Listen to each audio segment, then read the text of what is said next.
Chapter 16. Sustainable Management of Natural Resources. Living in harmony with nature is not new to us. Sustainable living has always been an integral part of India's tradition and culture. It has been integrated with our long-lasting traditions and practices, customs, art and crafts, festivals, food, beliefs, rituals and folklore. Ingrained within us is the philosophy that entire natural world be in harmony, which is reflected in the famous phrase in Sanskrit Vasudhaiva Kutumbakam, that means the entire earth is one family. The phrase is mentioned in Mahopanishad, that is probably a part of the ancient Indian text, Atharva Veda.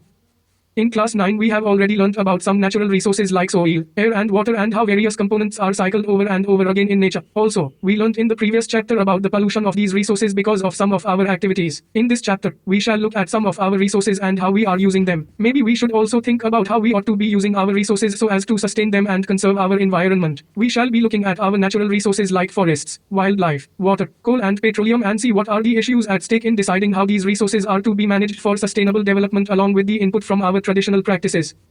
We often hear or read about environmental problems. These are often global level problems and we feel helpless to bring any change. There are international laws and regulations, and then there are our own national laws and acts for environmental protection. There are also national and international organizations working towards protecting our environment.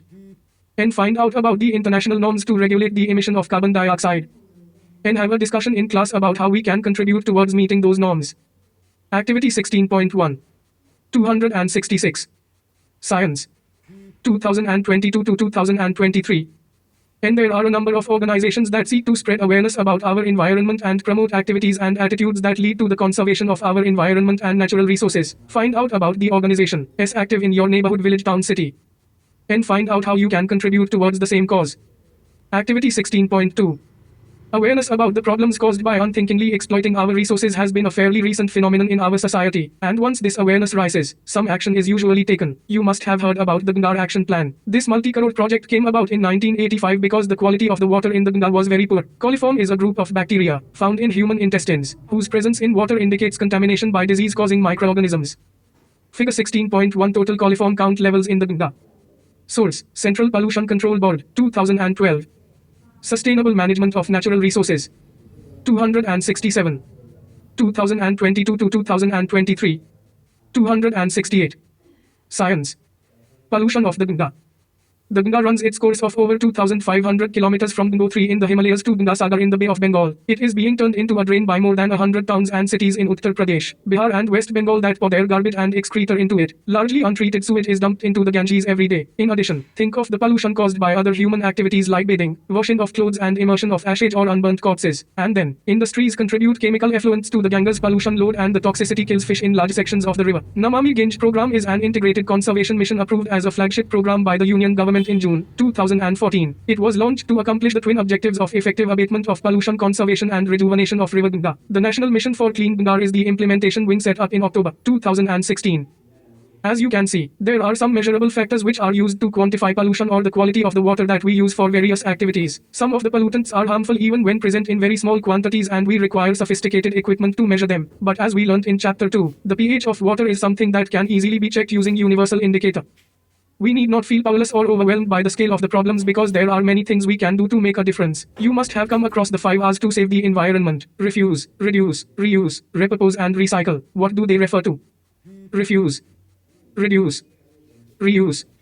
This means to say no to things people offer you that you don't need. Refuse to buy products that can harm you and the environment. Say no to single-use plastic carry bags. This means that you use less. You save electricity by switching off unnecessary lights and fans. You save water by repairing leaky taps. Do not waste food. Can you think of other things that you can reduce the usage of?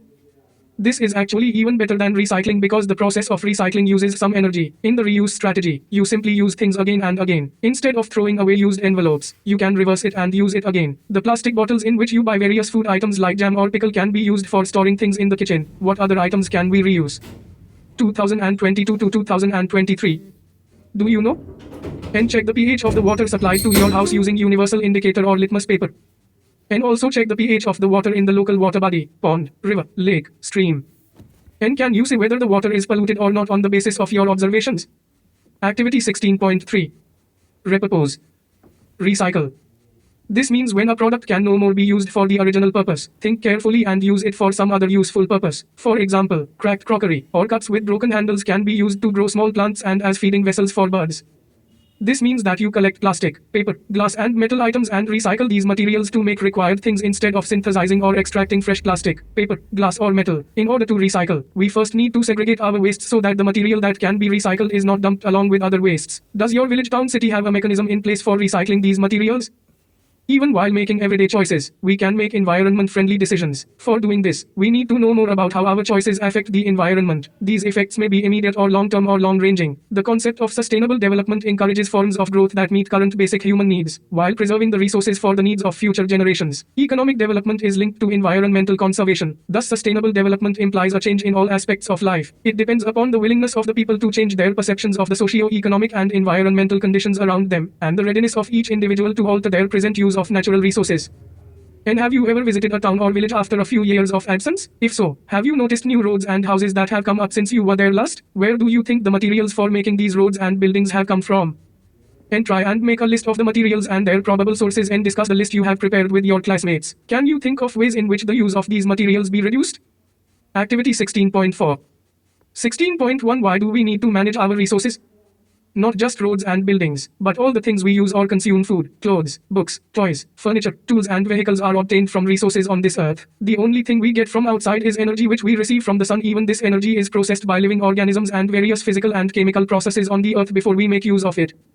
Why do we need to use our resources carefully? Because these are not unlimited, and with the human population increasing at a tremendous rate due to improvement in healthcare, the demand for all resources is increasing at an exponential rate. The management of natural resources requires a long-term perspective so that these will last for the generations to come and will not merely be exploited to the sustainable management of natural resources.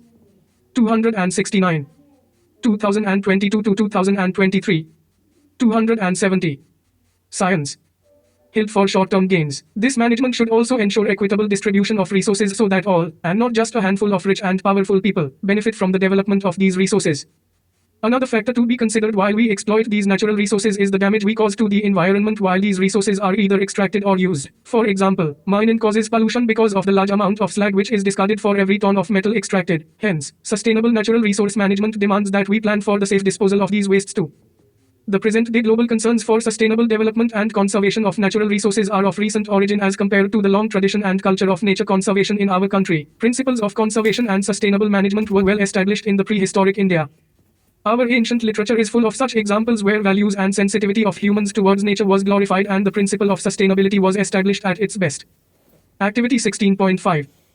And observe various traditional practices for conservation of nature in your day-to-day life. Share within the peer group. Make a report and submit.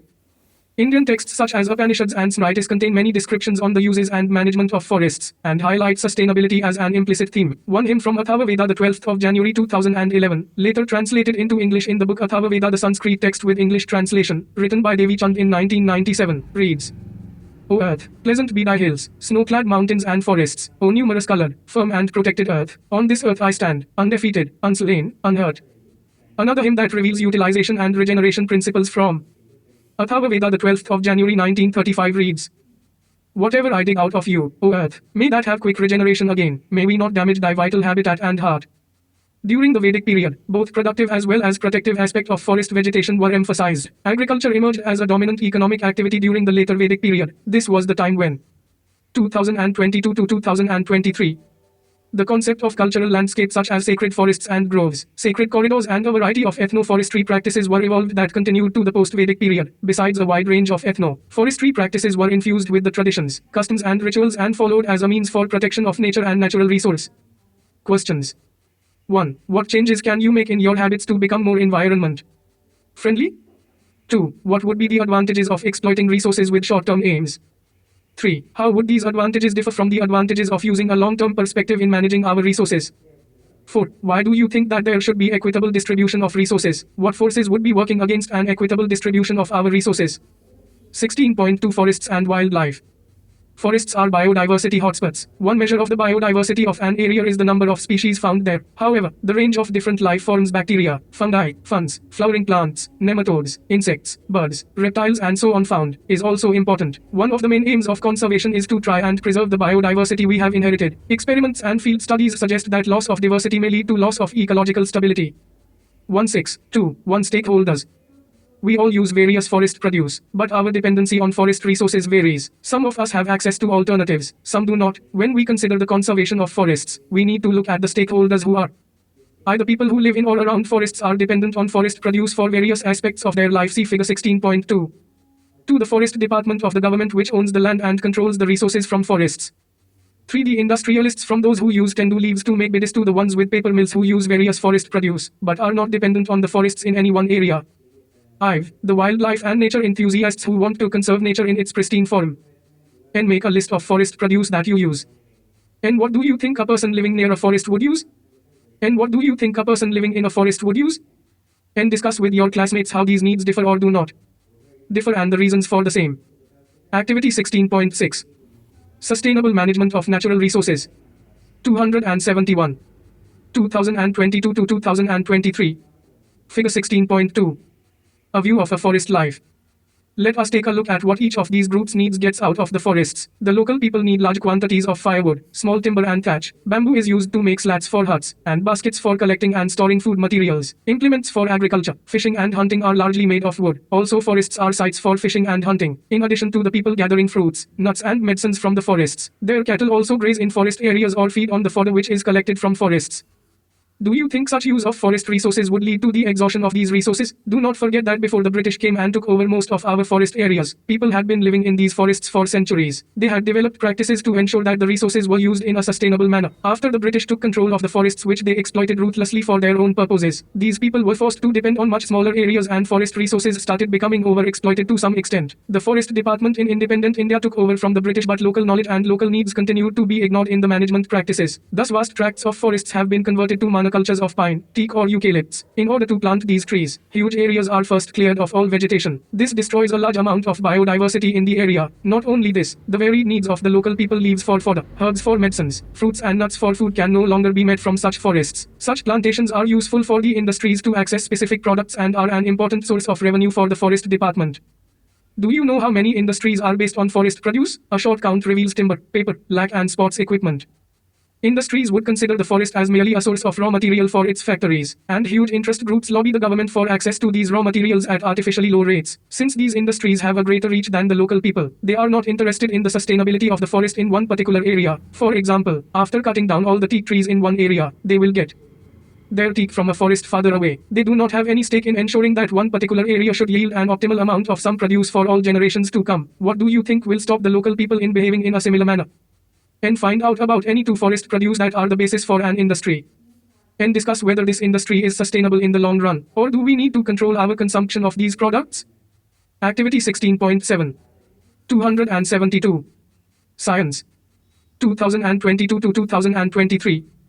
Lastly, we come to the nature and wildlife enthusiasts who are in no way dependent on the forests, but who may have considerable say in their management. The conservationists were initially taken up with large animals like lions, tigers, elephants and rhinoceros. They now recognize the need to preserve biodiversity as a whole. But shouldn't we recognize people as forming part of the forest system? There have been enough instances of local people working traditionally for conservation of forests. For example, the case of Bishnois community living in western Rajasthan on the border of the Thar desert. Conservation of forest and wildlife has been a religious tenet for them. These nature-loving people have for centuries been conserving the flora and fauna to the extent of sacrificing their lives to protect the environment. They are living with the basic philosophy that all living things have a right to survive and share all resources. The government of India has recently instituted an Amrita Devi Bishnoi National Award for Wildlife Conservation in the memory of Amrita Devi Bishnoi, who in 1731 sacrificed her life along with 363 others for the protection of kedri trees in Kedrali village near Jodhpur in Rajasthan. Studies have shown that the prejudice against the traditional use of forest areas has no basis. Here is an example the Great Himalayan National Park contains, within its reserved area, alpine meadows which were grazed by sheep in summer. Nomadic shepherds drove their flock up from the valleys every summer. When this national park was formed, this practice was put to an end. Now it is seen that without the regular grazing by sheep, the grass first grows very tall, and then falls over, preventing fresh growth. Management of protected areas by keeping the local people out or by using force cannot possibly be successful in the long run. In any case, the damage caused to forests cannot be attributed to only the local people. One cannot turn a blind eye to the deforestation caused by industrial needs or development projects like building roads or dams. The damage caused in these reserves by tourists or the arrangements made for their convenience is also to be considered. We need to accept that human intervention has been very much a part of the forest landscape. What has to be managed in the nature and what may be the extent of this intervention? Forest resources ought to be used in a manner that is both environmentally and developmentally sound. In other words, while the environment is preserved, the benefits of the controlled exploitation go to the local people, a process in which decentralized economic growth and ecological conservation go hand in hand. The kind of economic and social development we want will ultimately determine whether the environment will be conserved or further destroyed. The environment must not be regarded as a pristine collection of plants and animals. It is a vast and complex entity that offers a range of natural resources for our use. We need to use these resources with due caution for our economic and social growth, and to meet our material aspirations. Figure 16.3 Kejri Tree. Sustainable Management of Natural Resources. 273. 2022 to 2023. 274. Science. 16.2 Management of Forest. We need to consider if the goals of all the above stakeholders with regard to the management of the forests are the same. Forest resources are often made available for industrial use at rates far below the market value, while these are denied to the local people. The Chipko Andolan Hug the Trees movement was the result of a grassroots level effort to end the alienation of people from their forests. The movement originated from an incident in a remote village called Rini in Gawal, high up in the Himalayas during the early 1970s. There was a dispute between the local villagers and a logging contractor who had been allowed to fell trees in a forest close to the village. On a particular day, the contractor's workers appeared in the forest to cut the trees while the menfolk were absent. Undeterred, the women of the village reached the forest quickly and clasped the tree trunks, thus preventing the workers from felling the trees. Thus thwarted, the contractor had to withdraw.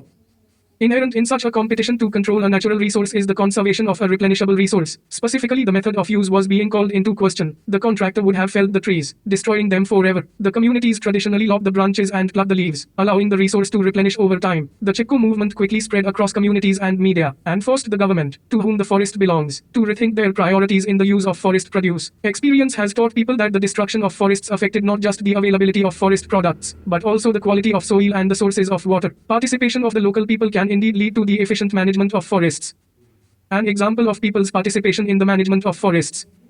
In 1972, the West Bengal Forest Department recognized its failures in reviving the degraded sal forests in the southwestern districts of the state. Traditional methods of surveillance and policing had led to a complete alienation of the people from the administration, resulting in frequent clashes between forest officials and villagers. Forest and land-related conflicts in the region were also a major factor in fueling the militant peasant movements led by the Naxalites. Accordingly, the department changed its strategy, making a beginning in the Irabari forest range of Medinipur district. Here, at the insistence of a far-seeing forest officer, A.K. Banerjee, villagers were involved in the protection of 1,272 hectares of badly degraded sal forest. In return for help in protection, villagers were given employment in both silviculture and harvesting operations, 25% of the final harvest, and allowed full wood and fodder collection on payment of a nominal fee. With the active and willing participation of the local community, the 2022 to 2023 sal forests of Irabari underwent a remarkable recovery by 1983. A previously worthless forest was valued 12 rupees and 50 paise crores. End debate the damage caused to forests by the following. A building rest houses for tourists in national parks. B. Grazing domestic animals in national parks. C. Tourists throwing plastic bottles, covers and other litter in national parks. Activity 16.8. Questions. 1. Why should we conserve forests and wildlife? 2. Suggest some approaches towards the conservation of forests. 16.3 Water for all. Water is a basic necessity for all terrestrial forms of life. We studied in class 9 about the importance of water as a resource, the water cycle, and how human intervention pollutes water bodies. However, human intervention also changes the availability of water in various regions. After the above activity, would you be very surprised to learn that regions of water scarcity are closely correlated to the regions of acute poverty? A study of rainfall patterns does not reveal the whole truth behind the water availability in various regions in India. Rains in India are largely due to the monsoons. This means that most of the rain falls in a few months of the year. Despite nature's monsoon bounty, failure to sustain water availability underground has resulted largely from the loss of vegetation cover, diversion for high water demanding crops, and pollution from industrial effluents and urban wastes. Irrigation methods like dams, tanks and canals have been used in various parts of India since ancient times. These were generally local interventions managed by local people and assured that the basic minimum requirements for both agriculture and daily needs were met throughout the year. The use of this stood in villages suffering from chronic water shortage surround a water theme park in Maharashtra. Debate whether this is the optimum use of the available water. Activity 16.9. N. Study the rainfall patterns in India from an atlas. N. Identify the regions where water is abundant and the regions of water scarcity. Activity 16.10. Sustainable management of natural resources. 275. 2022 to 2023. 276. Science. Water was strictly regulated and the optimum cropping patterns based on the water availability were arrived at on the basis of decades, centuries of experience. The maintenance of these irrigation systems was also a local affair. The arrival of the British changed these systems as it changed many other things. The conception of large-scale projects, large dams and canals traversing large distances were first conceived and implemented by the British and carried on with no less gusto by our newly formed independent government. These mega projects led to the neglect of the local irrigation methods, and the government also increasingly took over the administration of these systems, leading to the loss of control over the local water sources by the local people. Culls in Himachal Pradesh. Parts of Himachal Pradesh had evolved a local system of canal irrigation called culls over 400 years ago. The water flowing in the streams was diverted into man-made channels which took this water to numerous villages down the hillside. The management of the water flowing in these culls was by common agreement among all the villages. Interestingly, during the planting season, water was first used by the village farthest away from the source of the cull, then by villages progressively higher up. These culls were managed by 2 or 3 people who were paid by the villagers. In addition to irrigation, water from these culls also percolated into the soil and fed springs at various points. After the culls were taken over by the irrigation department, most of them became defunct and there is no amicable sharing of water as before. 163.1 Dams. Why do we seek to build dams? Large dams can ensure the storage of adequate water not just for irrigation, but also for generating electricity, as discussed in the previous chapter. Canal systems leading from these dams can transfer large amounts of water over great distances. For example, the Indira Gandhi Canal has brought greenery to considerable areas of Rajasthan. However, mismanagement of the water has largely led to the benefits being cornered by a few people. There is no equitable distribution of water. Thus people close to the source grow water-intensive crops like sugarcane and rice, while people farther downstream do not get any water. The woes of these people who have been promised benefits which never arrived are added to the discontentment among the people who have been displaced by the building of the dam and its canal network. In the previous chapter, we mentioned the reasons for opposition to the construction of large dams, such as the Tihari Dam on the river Ganga. You must have read about the protests by the Narmada Bachao Andolan Save the Narmada movement about raising the height of the Sardar Sarovar Dam on the river Narmada. Criticisms about large dams address 3 problems in particular. Social problems because they displace large number of peasants and tribals without adequate compensation or rehabilitation. 2. Economic problems because they swallow up huge amounts of public money without the generation of proportionate benefits. 2022 to 2023. More to know. 3. Environmental problems because they contribute enormously to deforestation and the loss of biological diversity. The people who have been displaced by various development projects are largely poor tribals who do not get any benefits from these projects and are alienated from their lands and forests without adequate compensation. The ousties of the Tor Dam built in the 1970s are still fighting for the benefits they were promised. 163.2 Water harvesting. A traditional technology is helping India's watermen save thousands of parched villages and transform the lives of thousands of villagers in one of India's most arid regions. In 2 decades of efforts of Dr. Rajendra Singh, 8,600 johads and other structures to collect water have been built in Rajasthan, and water had been brought back to 1,000 villages across the state in 2015. He won the Stockholm Water Prize. It is the most prestigious award which honors a person who contributes to the conservation and protection of water resources for the well-being of the planet and its inhabitants. Watershed management emphasizes scientific soil and water conservation in order to increase the biomass production. The aim is to develop primary resources of land and water, to produce secondary resources of plants and animals for use in a manner which will not cause ecological imbalance. Watershed management not only increases the production and income of the watershed community, but also mitigates droughts and floods and increases the life of the downstream dam and reservoirs. Various organizations have been working on rejuvenating ancient systems of water harvesting as an alternative to the mega projects like dams. These communities have used hundreds of indigenous water-saving methods to capture every trickle of water that had fallen on their land, dug small pits and lakes, put in place simple watershed systems, built small earthen dams, constructed dikes, sand and limestone reservoirs, set up rooftop water collecting units. This has recharged groundwater levels and even brought rivers back to life. Water harvesting is an age-old concept in India. Cadins, tanks and nadis in Rajasthan, bandharas and tals in Maharashtra, bandhis in Madhya Pradesh and Uttar Pradesh, ayahas and pines in Bihar, culls in Himachal Pradesh, ponds in the Kundi belt of Jammu region, and ares, tanks in Tamil Nadu, Sivangams in Kerala, and katas in Karnataka are some of the ancient water harvesting, including water conveyance structures still in use today. See figure 16.4 for an example. Water harvesting techniques are highly local specific and the benefits are also localized. Giving people control over their local water resources ensures that mismanagement and over-exploitation of these resources is removed. In largely level terrain, the water harvesting structures are mainly crescent-shaped earthen embankments or low, straight concrete and rubble check dams built across seasonally flooded gullies. Monsoon rains fill ponds behind the structures. Only the largest structures hold water year-round. Most dry up 6 months or less after the monsoons. Their main purpose, however, is not to hold surface water but to recharge the groundwater beneath. The advantages of water stored in the ground. Sustainable management of natural resources. 277. 2022 to 2023. are many. It does not evaporate, but spreads out to recharge wells and provides moisture for vegetation over a wide area. In addition, it does not provide breeding grounds for mosquitoes like stagnant water collected in ponds or artificial lakes. The groundwater is also relatively protected from contamination by human and animal waste. Figure 16.4 Traditional water harvesting system and ideal setting of the Cadin system. Questions. 1. Find out about the traditional systems of water harvesting management in your region.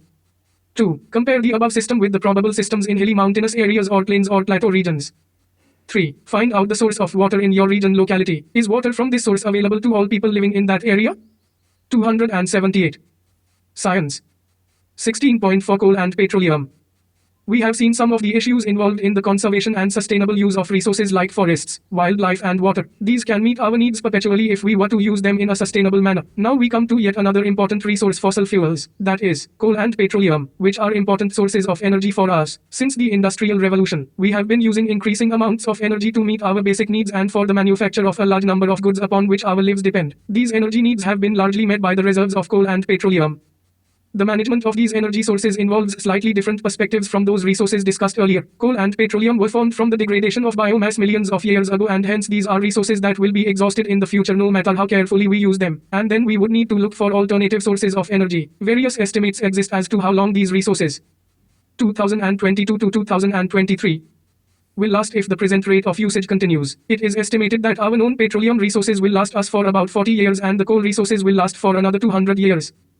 But looking at other sources of energy is not the only consideration when we look at the consumption of coal and petroleum. Since coal and petroleum have been formed from biomass, in addition to carbon, these contain hydrogen, nitrogen and sulfur. When these are burnt, the products are carbon dioxide, water, oxides of nitrogen and oxides of sulfur. When combustion takes place in insufficient air oxygen, then carbon monoxide is formed instead of carbon dioxide. Of these products, the oxides of sulfur and nitrogen and carbon monoxide are poisonous at high concentrations and carbon dioxide is a greenhouse gas. Another way of looking at coal and petroleum is that they are huge reservoirs of carbon, and if all of this carbon is converted to carbon dioxide, then the amount of carbon dioxide in the atmosphere is going to increase, leading to intense global warming. Thus, we need to use these resources judiciously. Coal is used in thermal power stations and petroleum products like petrol and diesel are used in means of transport like motor vehicles, ships and airplanes. We cannot really imagine life without a number of electrical appliances and constant use of transportation. So can you think of ways in which our consumption of coal and petroleum products be reduced? Activity 16.11. Some simple choices can make a difference in our energy consumption patterns. Think over the relative advantages, disadvantages and environment friendliness of the following. I. Taking a bus, using your personal vehicle or walking cycling. 2. Using LED bulbs or fluorescent tubes in your homes. 3. Using the lift or taking the stairs. 5. Wearing an extra sweater or using a heating device heater or cigarette on cold days. The management of coal and petroleum also addresses the efficiency of our machines. Fuel is most commonly used in internal combustion engines for transportation, and recent research in this field concentrates on ensuring complete combustion in these engines in order to increase efficiency and also reduce air pollution.